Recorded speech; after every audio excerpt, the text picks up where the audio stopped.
Bob's Discount Furniture may feel like a mom and pop furniture store, but it has more than 200 showrooms across 26 states. The company is continuing its growth story here at the NYSE by stepping into the public markets, trading under the ticker symbol BOBS. Joining me now to share more is Bob's Chief Financial Officer, Carl Lukach.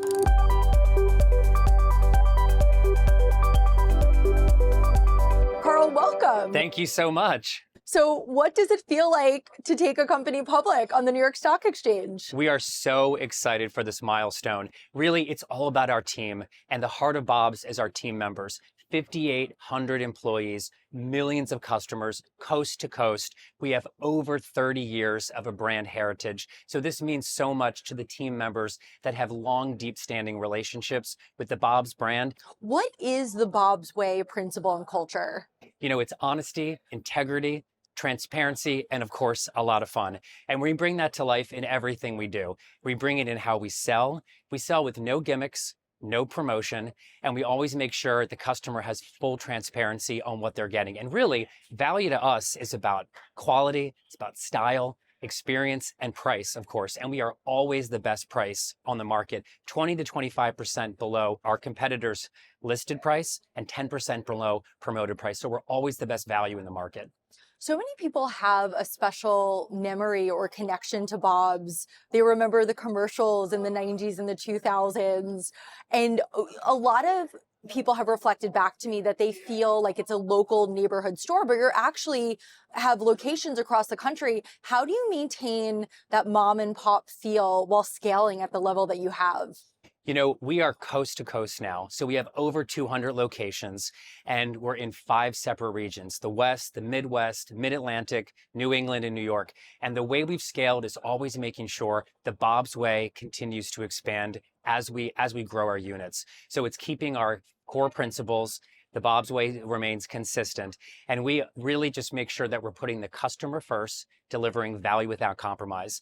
And we have so much growth and white space potential, over 500 locations by 2035. And our confidence in this plan is really driven by dots on a map for every one of those locations, our track record of opening stores, and we have really strong unit economics. So 60% by year 2, and 80% by year 5.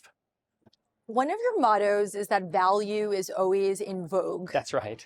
How do you maintain affordable prices and keep the quality high while scaling at the level that you're scaling? It really is about how we built the business. That's what's unchanged for over 30 years. We buy narrow and we buy deep. So that strategy allows us to have less SKUs than our competitors and have a curated assortment. That gives us buyer power. We're able to reduce cost both with our vendors and as we distribute products through our supply chain. We've also, as we build density, we build even more buyer power. So it's just a really great way to maintain low cost and always give that back to the customer.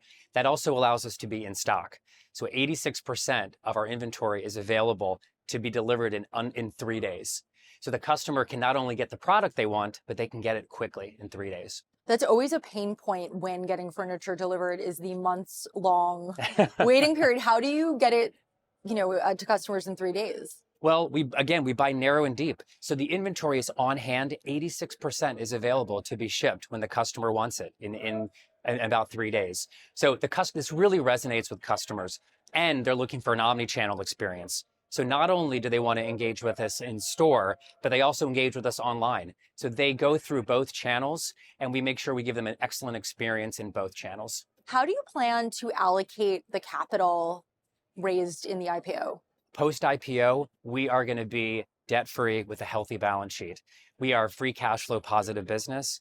We use our operating cash flow to fuel our growth. So the use of proceeds for the IPO will be to pay down the debt. I know you mentioned growing to 500 stores by 2035. What will growth look like in addition to that post-IPO for Bob's? It's the same growth we've done for 30 years. So our historical unit growth CAGR is around 12%.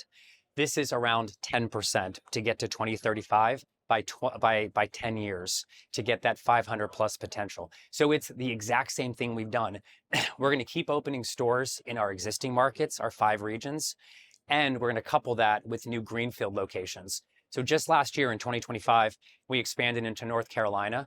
and we're going to continue to grow contiguously down into the Southeast. So in 26, we're going to go into South Carolina and into Tennessee. So we're already seeing great success as we go down to the Southeast, and we're looking to continue expanding. All right, Carl Lukach, CFO of Bob's Discount Furniture. Thank you for joining us at the New York Stock Exchange, and welcome to the public market. Thanks so much.